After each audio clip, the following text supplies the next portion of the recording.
Hey guys, welcome back to my channel. Hello if you are new. My name is Jess and today I'm going to be walking you through another one of my Notion templates. This template I'm going to walk you through is called In the Kitchen, and it is my template I use for meal planning, grocery list building, storing all of my recipes so that I don't forget them, all that sort of thing. If you've never used Notion before, I have a link in the description box below to go try it out. It's completely free. I still only use the free version. It is by far one of my favorite things on the whole internet. Big statement, but that's how I feel. I use Notion every single day without fail. It has helped improve my productivity.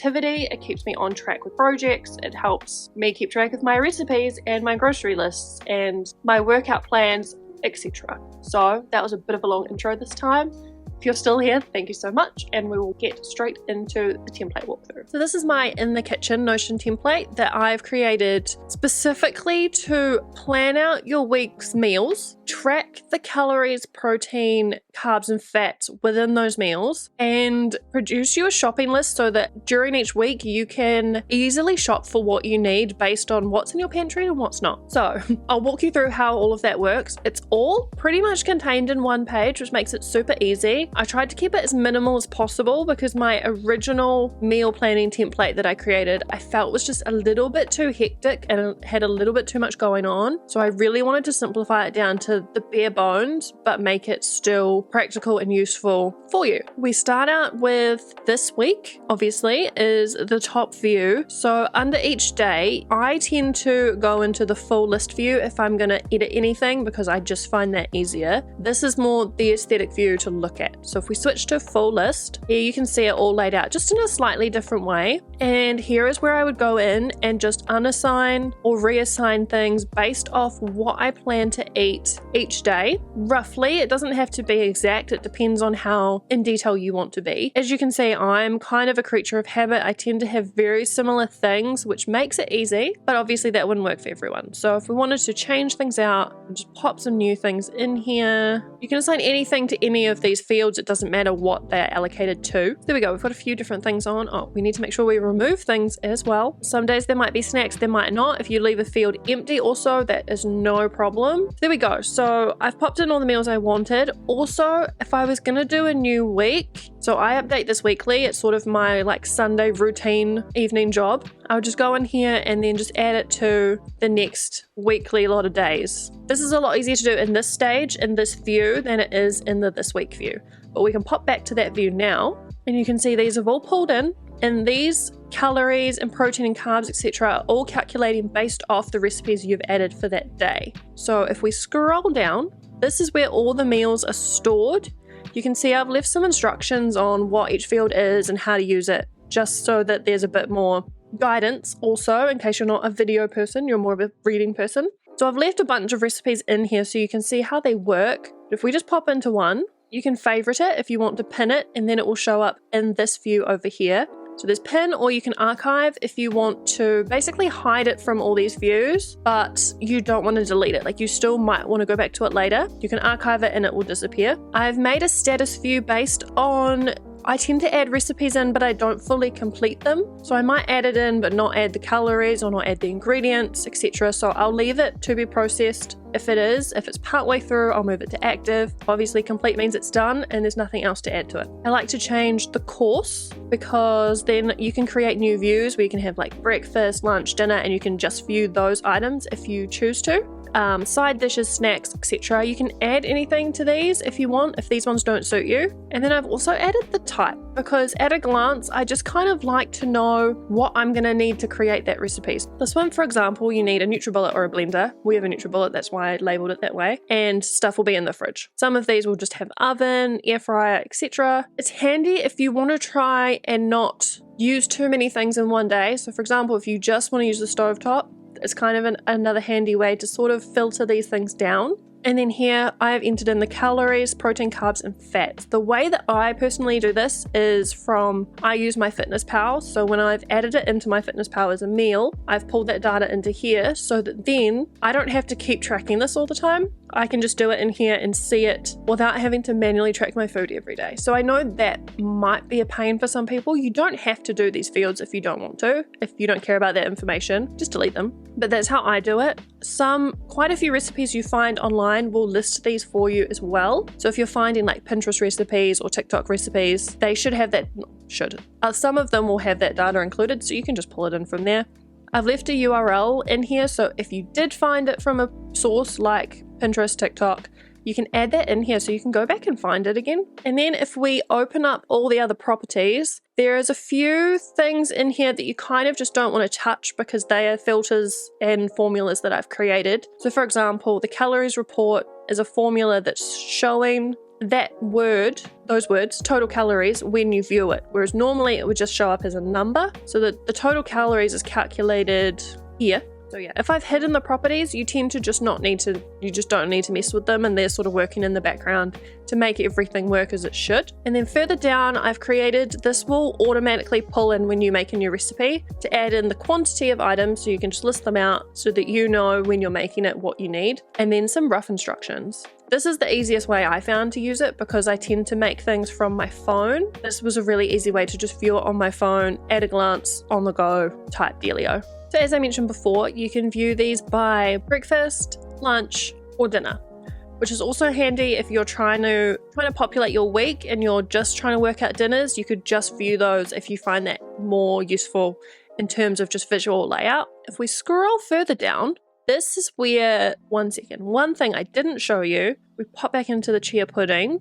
There is a section here to add ingredients. So these are all pulled from another database. So what you want to do is push this little plus button and either find them from already being in this section or create new ones, but just try not to duplicate any. So for example, don't do like baking powder and then baking powder with no space, or spaghetti noodles and then spaghetti. Like, try to keep them contained, otherwise you'll get confused later on if you have spaghetti in one recipe but spaghetti noodles in another and they're the same thing. So that will pull in, as long as you select anything you need, that will pull in to this ingredients list, which will then tell total how many ingredients you have in that recipe, and then it will pull a little in-stock report, which I will show you soon where that comes from, and this will show on all the recipe cards how many items you currently have in your pantry in stock to make this item out of the total that you need. So for example, homemade noodles here, we only have 3 out of the 7 items in stock, so probably won't be having that for lunch this week. But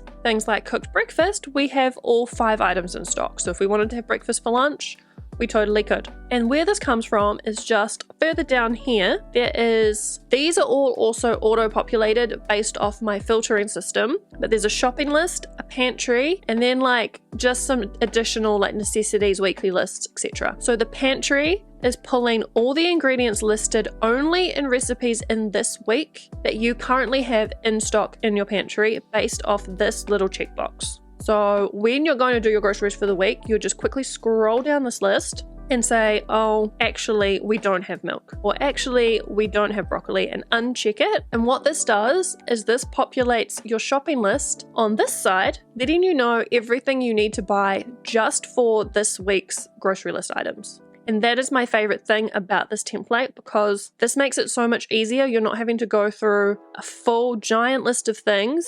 You're just going through what you need specifically. And again, once you have something in stock, you've purchased it, maybe you purchased it midweek, etc., click it off and it will switch from being on the shopping list to in the pantry. This is another thing that's very handy on mobile, because if you're just viewing your grocery list, it's quite clean and easy to see on mobile.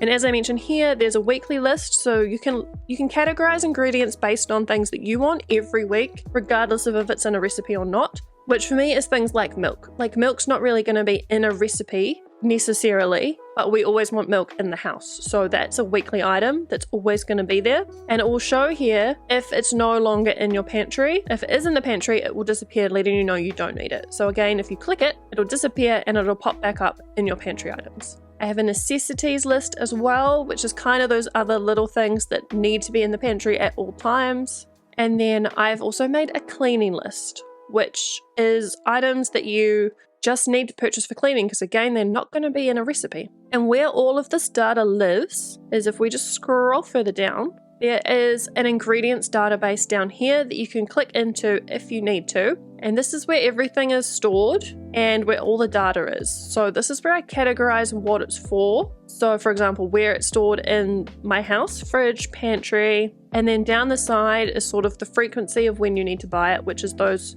secondary lists I showed you just before. This little checkbox is the pantry list checkbox. So again, if you notice something on here that should be clicked or shouldn't be, feel free to do that in here and it will pull into the main page.